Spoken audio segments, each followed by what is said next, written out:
খাদ্য নিরাপত্তা নিশ্চিতে চালের উৎপাদন বৃদ্ধির সাথে সাথে আমদানি অব্যাহত রাখা হবে। এজন্য ভারত ও মিয়ানমার ছাড়াও পাকিস্তান এবং ভিয়েতনাম সহ বিভিন্ন দেশকে বেছে নেওয়া হচ্ছে।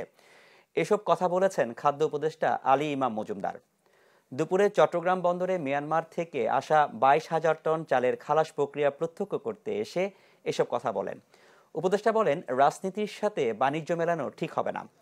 যেসব দেশ থেকে আমদানি ব্যয় এবং সময় সাশ্রয় হবে সেসব দেশ থেকে চাল আমদানি করা হবে। এবছর 10 লাখ টন চাল আমদানির পরিকল্পনার কথাও জানান তিনি। মোটা চালের দাম কমেছে বলেও দাবি আলী ইমাম মজুমদারের। এর আগে পতেঙ্গায় নির্মাণাধীন সাইলো পরিদর্শন করেন তিনি। এক সময় জাহাজের ড্যামারেজ হতো এবং আপনার মালামাল শর্ট হতো, চাল বা গম।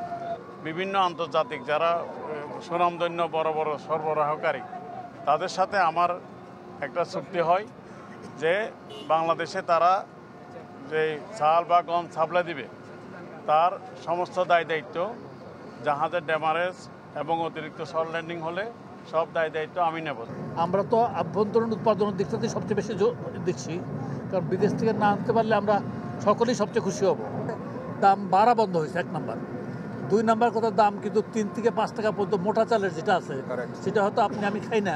সরকারি সেক্টরে আসবে আপনার আসাম প্রায় 8 লক্ষ মেট্রিক টন চাল আসবে, মূলত ভারত, তারপরে আপনার মিয়ানমার, তারপরে ভিয়েতনামের সাথে আলাপ আলোচনা চলছে, তারপরে আপনার পাকিস্তানের সাথে অলরেডি চুক্তি প্রায় ফাইনাল পর্যায়ে আছে।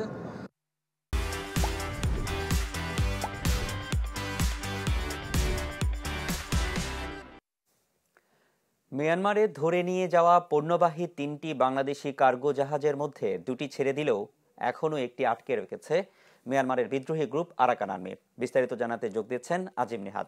আজিম,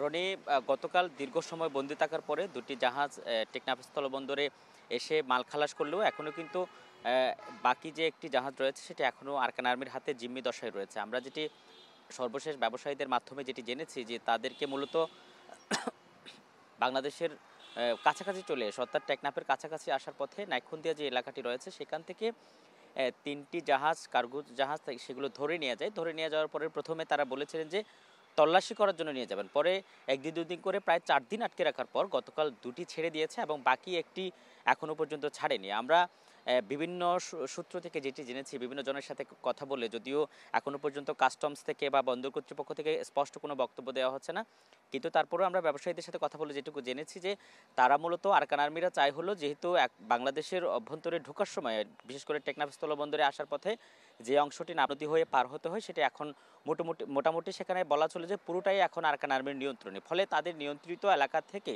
জাহাজ ঢোকার ক্ষেত্রে তারা মিয়ানমারের যে কোনো প্রদেশ থেকে আসলেও তাদের হয়ে আসতে হবে, অর্থাৎ তাদেরকে একটা ট্যাক্স দিয়েই মূলত ঢুকতে হবে। অর্থাৎ তারা সেখানে কমিশন বাণিজ্য করার জন্য মূলত এই চক্রান্তটি করেছে।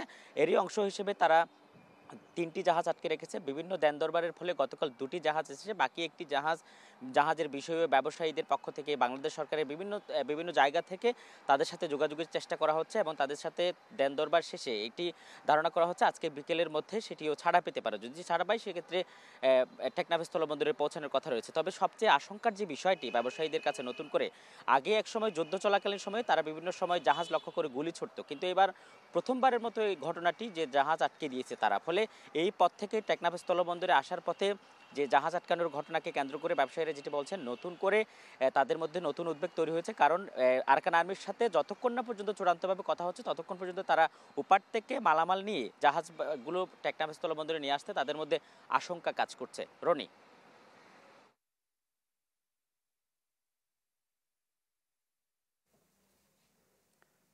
আজিম, আপনাকে ধন্যবাদ। মিয়ানমারে ধরে নিয়ে যাওয়া পণ্যবাহী 3টি বাংলাদেশি কার্গো জাহাজের মধ্যে 2টি ছেড়ে দিলেও এখনও একটি আটকে রেখেছে মিয়ানমারের বিদ্রোহী গ্রুপ আরাকান আর্মি। এই বিষয়ে বিস্তারিত জানাচ্ছিলেন আজিম নিহাদ।